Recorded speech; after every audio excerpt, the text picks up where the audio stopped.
voy a tener que aquí intervenir porque mi presentación está en otro lugar. ¿Me ayudas?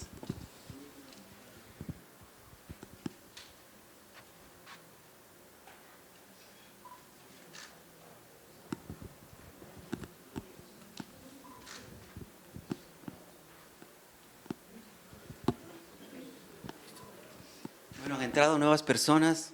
Bienvenidos a las personas que yo me doy cuenta que siempre en lo que tiene que ver con salud y con Plently, la mayoría son mujeres. Los hombres siempre somos la minoría. Tendrá que ver, yo creo que esto sucede en todos los países, no sé si alguien me corrige en eso, pero parece que la tendencia a que trabajen el sector femenino en la salud es una tendencia marcada, ¿no? Entonces, ¿felices de estar en minoría los hombres?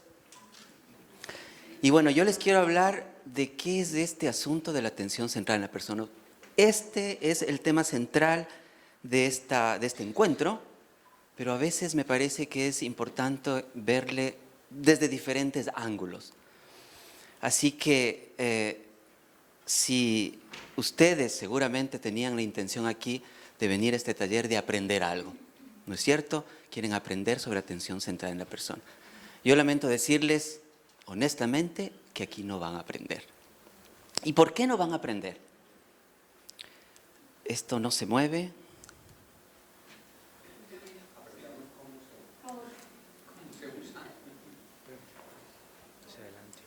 Ya. ¿Y por qué no se va a aprender? Perfecto, sí. Porque aprender en el sentido estricto de la palabra es tener un conocimiento. Algunos tienen aquí conocimiento sobre esto. Tener una motivación para hacerlo.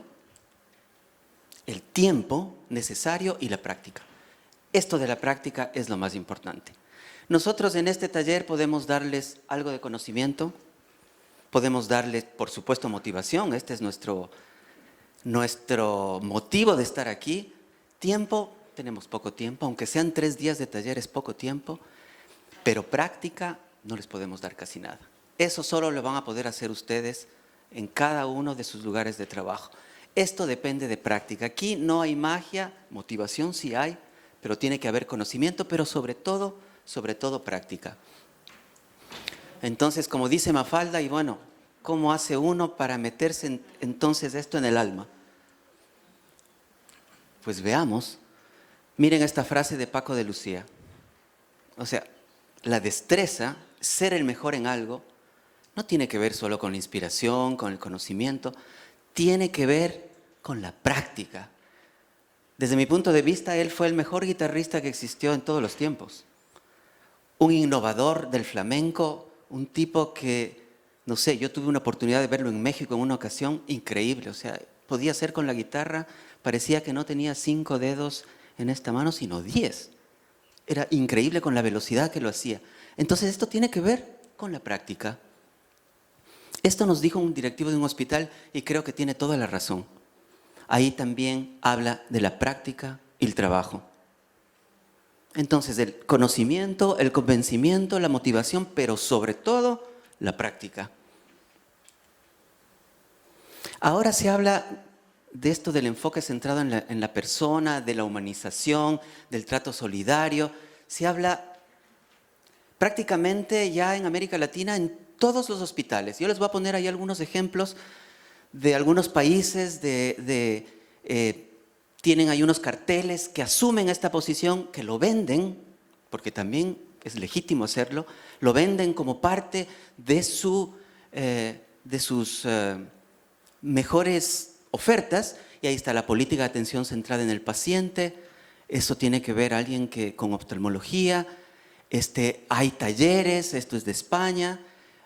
Aquí tenemos otros ejemplos, quizá algunos que son, aquí hay una cosa, esto es de Bolivia, entiendo, o de Perú, perdón, quizá ustedes lo identifican. Todos estamos hablando ahora de la atención centrada en la persona, de la humanización. Hace algunos años atrás quizá esto sonaba un poco exótico, pero ahora, cuando en todos los países existen normativas que hablan de los derechos y los deberes de los pacientes, que hablan de lo que el paciente tiene, el derecho que tiene a estar en el centro de salud o hospitalario respecto al servicio que debe recibir, lo están hablando en muchas partes. Nosotros En el año 74, cuando empezó esto, quizá parecía una cosa exótica, pero ahora está generalizado. Aquí hay algunos ejemplos de Perú, aquí está algo de Chile, el sector privado, el sector público está hablando de esto. Aquí hay algunos otros ejemplos, humanización de la salud, más corazón en las manos, humanizando los servicios de salud, humanizar salud, centro de humanización de la salud. Estamos escuchando continuamente esto. Esto es bueno, pero efectivamente detrás de eso hay un contenido. ¿Realmente estamos haciendo la tarea? Ahora les voy a contar una historia de un paciente experto, muy experto en sí mismo, que soy yo, por supuesto, porque uno es el único que puede ser el experto máximo en uno mismo. En una ocasión, una mañana amanecí con un dolor terrible en todo el cuerpo. Me dolía desde la espalda, la cabeza, el corazón, me dolía todo, efectivamente todo. Me sentía súper miserable, realmente me sentía súper mal. Yo vivía en Ciudad de México y mi esposa al levantarme, yo me salgo de las cobijas y me ve y dice, wow, ¿qué te pasó? Y estaba con el cuerpo lleno de estos granos. Parecía yo un elote, dirían en México, no sé si es aquí, una mazorca o un choclo, completamente así, enrojecido todo el cuerpo. ¿Qué me había pasado entre la noche anterior y la mañana? Era un misterio. Entonces, ¿qué voy a hacer? Voy a ir al médico. Me fui a emergencias, a un hospital cuyo lema es: nosotros tenemos en el centro de la atención al paciente, en México. No voy a decir el nombre de este hospital, ojalá haya cambiado, pero es un hospital importante en la Ciudad de México. Entonces fui al hospital y lo típico. Si uno va a urgencias, ¿qué es lo que sucede? Que tiene que esperar, y esperar, y esperar. Y además rodeado de otras personas que estaban en una situación quizá mucho más complicada que uno. Pero yo sintiéndome pésimo, me acerqué, además fui solo porque mi esposa no es que me quiso abandonar, sino que mi esposa se iba de viaje, vivíamos solos, no teníamos hijos en Ciudad de México, no estaba la familia, yo soy ecuatoriano, pero bueno, vivimos 15 años de allá. Y entonces me fui a este hospital y estuve ahí esperando unos 20 minutos hasta que finalmente me pasaron hacia un cubículo, estos que están separados por unas cortinitas simplemente. Y yo ahí me senté y enseguida lo primero, bueno, usted desvístase, a perder la dignidad, es lo primero que pasa con uno. Yo no entiendo por qué hasta este momento en algunos hospitales se sigue usando esas batas. Creo que es por conveniencia de los médicos, de las enfermeras. Espero que eso desaparezca porque realmente es terrible para uno. Y uno se siente súper avergonzado, por supuesto. Entonces yo estaba ahí esperando. Y vino una enfermera y me tomó los datos, etc. Es un hospital donde van estudiantes. Entraron estudiantes que a uno le comienzan a preguntar un montón de cosas. Y uno ahí, yo no sabía si estar sentado o acostado. Nadie me decía, acuéstese o siéntese. Yo estaba ahí como entre sentado, acostado, no sabía qué hacer. Estuve esperando. Nadie venía a realmente atenderme. Pasaron más de 2 horas y yo simplemente me aparecía por la cortina así, y si venía alguien a que me diga algo. Finalmente vi una enfermera, no, es que el médico especialista está en piso, así que tiene que esperar. Seguro ustedes tienen historias parecidas a estas. El médico en piso finalmente llegó después de más de 2 horas, 2 horas y media. Yo estuve ahí sentado, sintiéndome súper mal, hasta que el médico vino y me dijo, usted lo que tiene es rubiola. Yo, rubiola, wow. A mi edad, rubiola, yo pensé que era un tema medio complicado que me dé rubiola, pero bueno, rubiola. Y lo que más me sorprendió es que me diga, bueno, ¿se puede quedar en el hospital para observación y encauzarle, o puede irse a su casa? ¿Puede irse a su casa? ¿Qué decisión tomo yo? Yo solito ahí no sabía qué decidir. Pero le digo, doctor, dígame qué es lo que me conviene. Bueno, se podría ir a su casa y le doy unas medicinas, pero podría quedarse también aquí. Wow.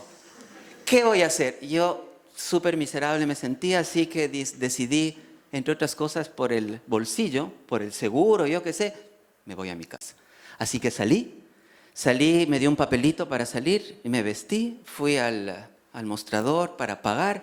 Me querían cobrar las 4 horas de haber estado esperando a un doctor. Entonces, 4 horas en ese hospital, no sé, me costaba más de $800. Yo dije, no, pues esto es imposible. Me puse a protestar, protesté. Otras personas que estaban enfermas de alrededor llegando ahí, qué vergüenza, uno sintiéndose súper mal con estos granos. Uno que es medio vanidoso con estos granos. Ay, no, terrible. Finalmente vino un encargado de atención al paciente o algo similar y me dijo, bueno, le vamos a cobrar solo 1 minuto y 45, 1 hora y 45 minutos. Y ya no tenía fuerzas ni para protestar ni nada, así que, ok, perfecto. Así que, tal cual como esto, me dieron un caramelito y me dijeron, váyase a su casa. Esta era mi experiencia en un hospital de atención centrada en la persona. Esta experiencia entonces me indicaba que ese hospital lo que tenía solo era un eslogan. Lo que decía que es atención centrada en la persona, ¿es un eslogan o qué era eso? Comencé a entender después con Plaintree que esto se trata de trabajo. Esto se trata de mucho trabajo. Uno puede motivarse, uno puede estar en buen mood, dirían en inglés, pero otra cosa es hacerlo todos los días. Otra cosa es hacerlo todos los días y para eso hay que trabajar. Hablamos entonces de lo que es la cultura organizacional. Otra vez se trata del conocimiento, de la motivación, del tiempo que hay que entregarlo a esto, pero sobre todo de la práctica. Aquí tenemos a 2 coordinadoras Plaintree que nos van a hablar después de esa práctica y que ustedes van a poder intercambiar con ellos o preguntarles, intercambiar ideas, porque eso es, yo admiro mucho el trabajo que hacen esas 2 instituciones porque están todos los días bregando con una cantidad de asuntos, pero están enfocados en eso, están practicándolo. Siempre me ha parecido que las organizaciones, siempre está súper valorado este tema de hablar de las organizaciones. Como que fuera casi una persona las organizaciones. Pero las organizaciones están hechas por personas, por individuos, por líderes. Entonces esas personas, esos líderes, si bien deben estar conectados en un proyecto, en una filosofía, esos individuos tienen que conocer, tienen que darle el tiempo necesario y tienen que practicar. Porque si no practican, no va a pasar nada. Miren este ejemplo. Quizá muchos conocen o vieron quizá la película Sully. Esto sucedió en el 2009. Este hombre, este piloto, que había volado 42 años, se le presentó casi al fin de su carrera el hecho de tener que amerizar un avión porque apenas 2 minutos después de haber despegado, una bandada de pájaros se golpeó contra las turbinas y se quedó sin los motores. En la torre de control le decían, regrese, y él pensó que sí tenía tiempo de volver. Pero efectivamente, en el escenario, él no tenía otra opción. Aunque le decían que regrese, él decidió, por su propia cuenta, que había que amerizar. Y amerizó, es uno de los 2 únicos casos en la historia de la aviación, de este tipo de aviones, que logró el avión amerizar con 150 pasajeros y ningún fallecido. Alguno se golpeó o alguno se tiró al mar y tuvo un poco de hipotermia, pero todos sobrevivieron. Una de las escenas más bonitas de la película es cuando Tom Hanks es el protagonista, cuando va el barco a retirar, o estos barquitos les van a retirar a los pasajeros, él es el último en subir, y cuando ya están llegando al barco y él es el último en subir, pregunta, ¿cuántos son? 150, más 5 de la tripulación. La cara de satisfacción de él era porque no había ni una víctima. No le importaba el avión, no le importaba lo que había pasado, que se transformaba casi en un héroe, sino lo que le importaba era que no había ni una sola víctima. ¿Pero cómo lo hizo él? ¿Lo hizo por inspiración? ¿Lo hizo solo por conocimiento? Tenía miles de horas de vuelo. Tenía miles de horas frente a un simulador. Muchos de quienes son pilotos incluso tienen a veces simuladores en su casa, porque tienen que practicar y practicar. De eso se trata también la atención centrada en el paciente. Se trata de practicar y practicar.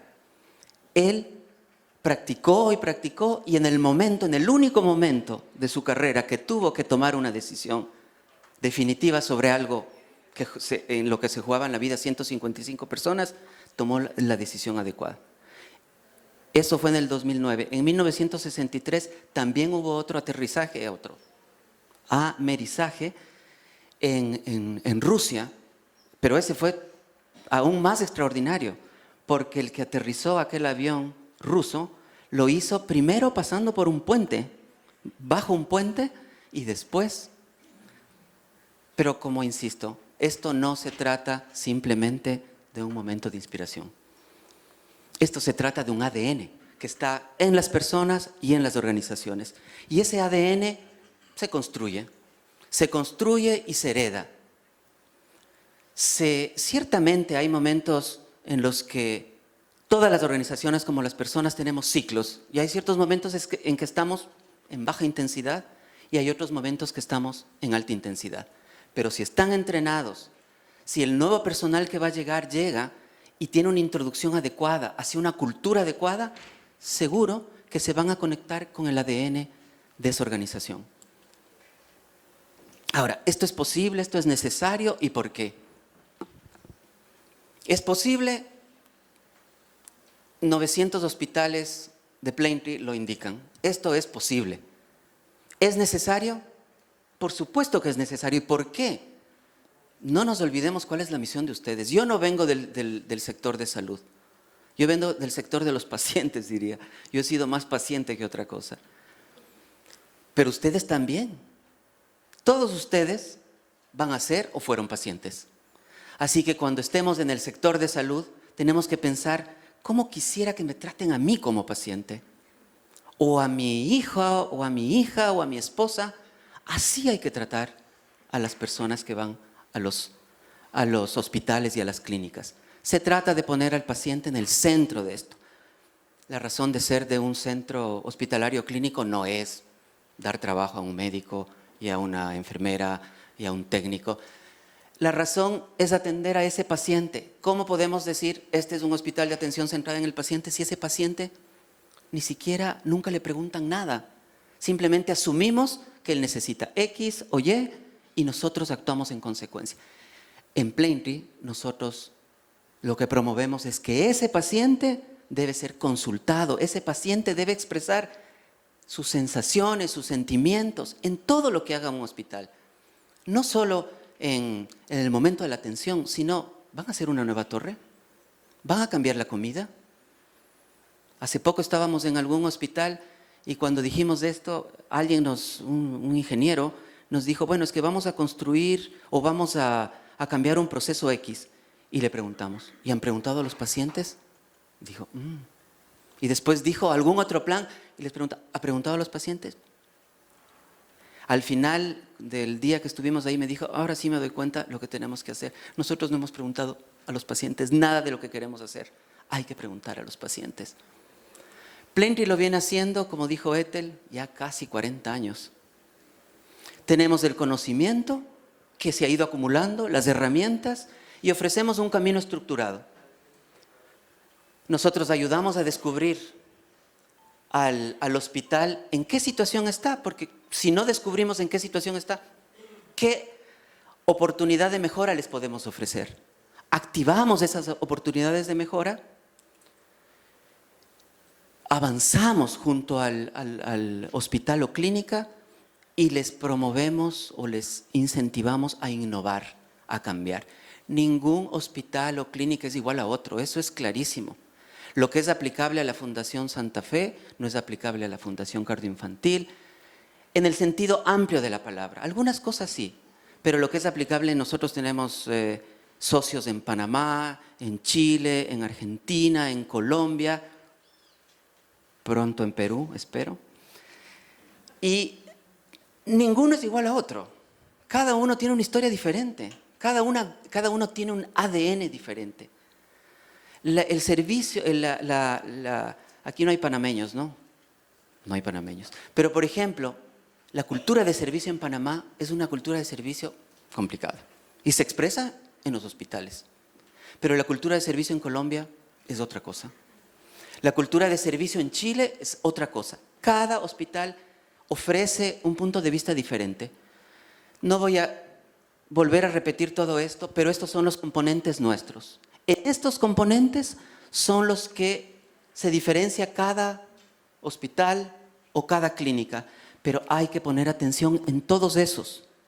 No es que nosotros nos sacamos de una chistera esto es lo que quieren los pacientes. Nosotros hicimos grupos de enfoque desde hace 40 años con pacientes, con familiares, con personal, y todos estos elementos fueron los que surgieron. Y sobre estos es lo que hay que trabajar en la cultura de la organización. Vamos nosotros, en la primera etapa, cuando un hospital se afilia a nosotros y dice empecemos el proceso, nosotros vamos a la organización y ofrecemos unas charlas. Ahí está un cuadro del video, seguramente muchos conocen, de la clínica Cleveland, que se llama Empatía.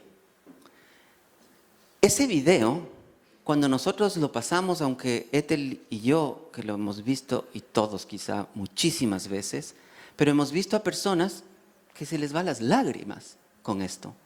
Se motivan realmente. Y cuando nosotros terminamos la charla, ese día al menos, el personal, porque les incentivamos a aquello que vayan y den una mejor atención, están súper inspirados, empiezan a trabajar de una forma increíble. Pero ¿qué pasa si una semana después nadie vuelve a hablar del tema? ¿Qué pasa si un mes después no volvimos a mencionar a Plaintree, no volvimos a hablar de la cultura de atención centrada en la persona? Las personas vuelven a lo mismo, vuelven en ocasiones al tedio, a la burocracia. En los hospitales muchas veces hay que llenar tantos papeles. Hay una enfermedad que tienen, reunionitis, es lo que lo llaman. Todos se identifican con eso. Tienen un montón de reuniones. A veces cuando nosotros vamos decimos, no sé en qué momento estarán con los pacientes, porque se pasan de reunión en reunión. Ahora vamos después de hablar de esto de la reunionitis. Pero de todas formas, cuando nosotros estamos en el hospital, genial, todo el mundo está tan conectado.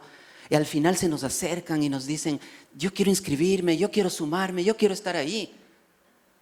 Después de un par de años volvemos y se ha ido toda esa inspiración. Entonces, hubo conocimiento, hubo motivación, pero no hubo tiempo, no hubo trabajo, no hubo práctica para aquello. En las organizaciones que nosotros vamos, hay fuerzas contrarias. Hay unas fuerzas que van hacia adelante y otras, esto es normal, y otras hacia atrás. Pero al terminar nuestra visita, insisto, todo el mundo está dispuesto a correr. Todo el mundo está feliz. Todo el mundo dice, pero por supuesto, si esta es nuestra misión, tenemos que ir adelante. Entonces se puede hacer esto, se puede hacer pequeñas cosas, se puede construir un hospital que tenga una perspectiva diferente, que innove, que esté rodeado de esta alegría, de esta celebración, donde haya realmente empatía, donde haya realmente humanización. Esto es posible, nosotros lo vemos, pero hay que trabajar por eso. Ahí están ejemplos de algunos hospitales Plaintree que se han apropiado de alguna forma del nombre Plaintree. Y en sus páginas web o en sus carteles usan a Plaintree como la filosofía que los mueve. Nosotros somos súper orgullosos de aquello porque ha trascendido simplemente aparecer el eslogan nosotros damos la atención centrada en la persona, sino que nosotros somos Plaintree. Nosotros somos Hospital Plaintree y eso implica que somos un hospital diferente. Claro, siempre los mitos y las justificaciones las escuchamos todo el tiempo. Todo el tiempo. Vamos a hablar de algunos mitos y justificaciones para decir ahorita no es el momento o etcétera. Lo haremos luego. Es una de las cosas que escuchamos. Voy a leer, aunque ustedes están viendo cada uno de esos. Ahora estamos en la acreditación tal. Además estamos por construir otra torre. Esto es lo que más escuchamos. Llegamos, es que todo el hospital está movilizado por la Joint Commission. O todo el hospital está movilizado. Está bien que se movilicen, pero vamos a desbrozar ese mito porque para nosotros es un mito que debe desmontarse. No es necesario.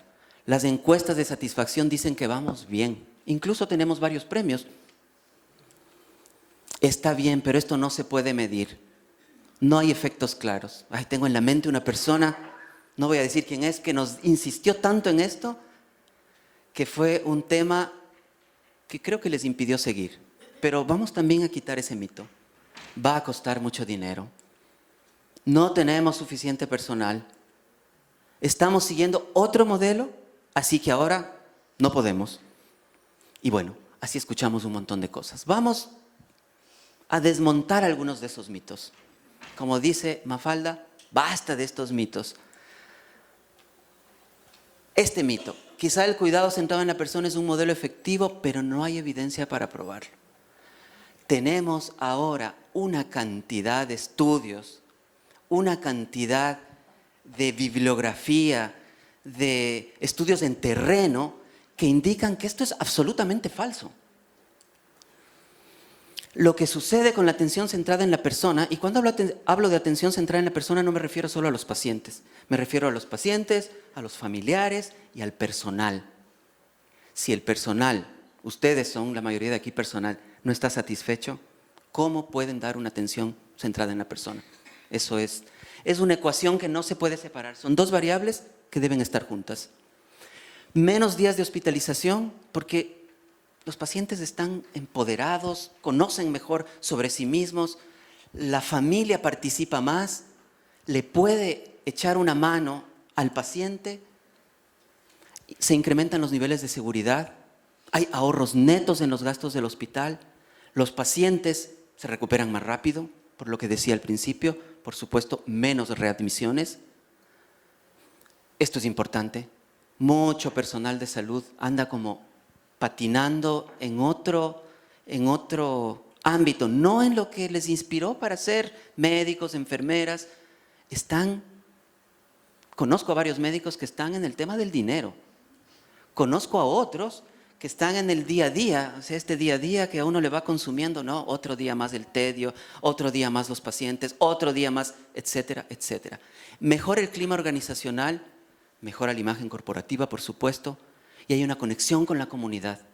No podemos tener un hospital así como aislado. Muchos de nuestros hospitales trabajan con la comunidad, tienen acciones en la comunidad, tienen acciones de educación con la comunidad, acciones gratuitas incluso.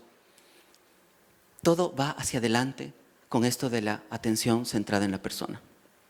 Otro mito, no tenemos tiempo, es lo que decíamos. Ahora estamos concentrados en la acreditación tal. Tenemos muchas cosas urgentes. No sé si ese dibujo les hace sentido, pero a veces creo que en los hospitales nosotros vemos algo parecido. Andan como, es que tengo una reunión. Van a una reunión de Plenty y al mismo tiempo tienen otra reunión. Entonces solo se pueden quedar 10 minutos. Y van después a la otra reunión y van de reunión en reunión. La reunionitis. ¿De verdad es así? ¿No hay tiempo para la cultura de servicio? ¿No hay tiempo para cumplir con la razón de ser de un hospital? ¿No hay tiempo para practicar el buen trato, la empatía, el humanismo? No hay tiempo para eso. Eso es la atención centrada en la persona. Es que quizá también hay una tergiversación de lo que nosotros hacemos. Nosotros no estamos entregando un proyecto, un plan. Esto es una forma de hacer las cosas, es una cultura. No es simplemente un cumplimiento de ciertos estándares. Ciertamente al principio, como una persona incluso, hay que formarse, hay que adquirir conocimientos, pero después uno es una cultura, uno es lo que es por el camino recorrido. Y entonces ese camino recorrido hay que pasar por la escuela, hay que ir al colegio, en la universidad, si se puede hacer un posgrado mejor, hay que viajar, hay que empatizar con otras personas y entonces uno adquiere una forma de ser. Lo mismo sucede con las organizaciones. Entonces, ¿de verdad no hay tiempo para la atención centrada en la persona? Al inicio hay que hacer un esfuerzo, es cierto, pero después esto tiene que ser parte del ADN. No puede esto quedarse en un proyecto, en un plan. Que lo urgente no te impida ocuparte de lo importante. Y eso nos pasa en la vida cotidiana. Andamos, como decía mi esposa, algún día que teníamos algún problema, no andemos como gallinas sin cabeza. ¿Han visto una gallina que se le corta la cabeza? El cuerpo sigue caminando ahí y la cabeza ya, y como loca, la gallina va y después termina. No podemos andar así. Entonces hay que ocuparse de lo importante. Otro mito. Las encuestas indican que tenemos altos índices de satisfacción. Estamos bien, tenemos varios premios de calidad. De verdad es así. A ver, ¿qué hacemos en Plenty? La estadística, vale. Ver los números, vale. Hemos visto estadísticas, 95% de nuestros pacientes están satisfechos con nuestro servicio. Ok, suena genial. Pero ¿qué hacemos nosotros? Nosotros tenemos que preguntar, explorar, porque más allá de una estadística está una persona. Entonces nosotros promovemos intensamente los grupos de enfoque. Ese es un elemento súper importante, porque una cosa es ver una estadística y otra cosa es preguntarle a alguien por qué su experiencia fue extraordinaria. Cuéntenos. Y a otra persona, ¿por qué fue terrible? ¿De verdad un hospital que tiene el 95% de aceptación no tiene una oportunidad de mejora? Hay que acercarse a los pacientes y a los familiares. Hay que acercarse al personal y preguntarle, ¿usted está satisfecho con esto? Y es ahí cuando uno descubre, desde lo cuantitativo y de lo cualitativo, qué está pasando. De lo contrario, podemos tener una sensación de que estamos haciendo el trabajo adecuado, pero si no vamos abajo y preguntamos, realmente no estamos haciendo la tarea. Hace poco estuvimos en algún hospital, no voy a decir nombres, pero tenía unas estadísticas, wow, increíbles. Y el rato de hacer los grupos de enfoque, uno se encuentra con una historia totalmente diferente. Personas que venían, pacientes, que venían o familiares, llorando a contarnos una historia de maltrato terrible. Asimismo, enfermeras o médicos que se sienten totalmente desconectados de la institución. Entonces, la estadística del 95% para nosotros era una cosa, o es una cosa que puede llamar a engaño. Los hospitales Plenty, y aunque no sean Plenty, aquí hay muchos hospitales, tienen que medir, perfecto, pero midan preguntando a las personas también. Y no se trata solo de hacer grupos de enfoque. Se trata de que los directivos, el director general, el director médico, se pongan como tarea caminar por los pasillos, hablar con los pacientes, hablar con los empleados y preguntarles. En hospitales Plenty, por ejemplo, hay el director general que coge un carrito con algunos dulces, unos cafés, y en cierto momento del mes recorre los pasillos para al personal entregarle un cafecito y hablar con el personal, entender qué está sucediendo. Si eso no se hace, no estamos avanzando de la forma adecuada. Cuesta mucho dinero. Pensamos que esto también es falso. ¿Cuesta dinero una sonrisa? ¿Cuesta dinero dar un apoyo al paciente o innovar poniendo alegría en el centro hospitalario? Eso no cuesta dinero. Sí cuesta dinero avanzar en los procesos. Hay que hacer los ajustes. En Plenty lo que ofrecemos es un camino para que esos ajustes vayan de forma progresiva, de forma sustentable, pero hay que trabajar en aquello. El personal ya está saturado. ¿Otro proyecto más? No. La fama en los hospitales, yo que vengo del mundo, no del sector de salud, pero la fama ahora que comienzo a ver y a leer es que es un sector donde el personal de verdad está harto de tanta cosa. Está harto de que llegó un proyecto más, de que llegó un protocolo más, de que hay que cumplir un papeleo más. Están hasta arriba de esto. Y además tienen la fama de que llega un proyecto, llega un protocolo y al poco tiempo ese proyecto o protocolo comienza a desvanecerse y llega otro más. Entonces, esto también es un mito. Nosotros hablamos de la cultura, hay que reconectar la motivación, hay que invertir el tiempo de forma adecuada para generar creatividad e innovación, que es lo que nosotros promovemos. Finalmente, la atención centrada en la persona es eso. Yo insisto mucho en lo del trabajo. No se queden con la inspiración, eso francamente no es suficiente. La inspiración sirve por un momento, pero el trabajo del día a día es lo que sirve todo el tiempo. La bala mágica. Todos estos elementos, hay un libro que está publicado y que está ahora vendiéndose aquí en este foro. Ethel va a mostrar un ejemplar. Este libro, ahí desmontan los mitos. Si ustedes lo pueden adquirir, genial. Está disponible, creo, en el stand de OES. Así que, bueno, la bala mágica. Tampoco estoy hablando, ni nosotros queremos decir que la atención centrada en la persona es la solución a todo. Eso es también un mito. ¿Por qué no es una solución a todo? Porque los hospitales, las clínicas, tienen una vida, tienen bajas, subidas.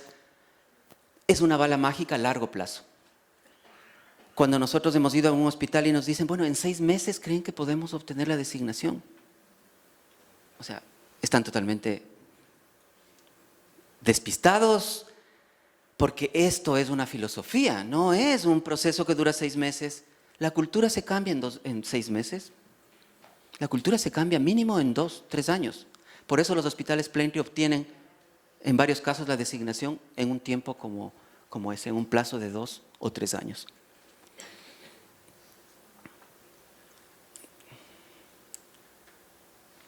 Entonces, la atención centrada en la persona otra vez es el conocimiento, es la motivación, es el tiempo que se da y la práctica.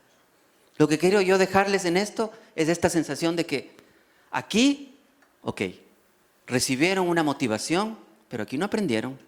Es en el hospital donde tienen que aprender. Es en el trabajo cotidiano donde tienen que aprender. Es el momento, por eso están aquí. Es ahora el momento, no hay tiempo que perder. Más justificaciones, no, es que ahora estamos con X o Y, es que estamos en crisis. No, esto se trata de darle el lugar que merece el paciente, que somos todos nosotros, porque todos vamos a terminar un día en un hospital y todos vamos a fallecer. No hay vuelta de hoja, lo único definitivo en la vida es la muerte, ¿no?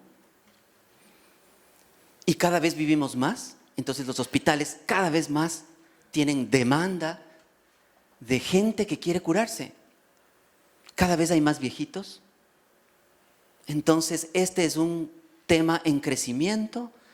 No hay que poner más excusas. Es el momento, es ahora, es la invitación para que ustedes vayan adelante y que no se queden con la simple inspiración. Este es un taller importante, este es un encuentro importante, pero es totalmente insuficiente. Pues les quiero agradecer mucho la atención.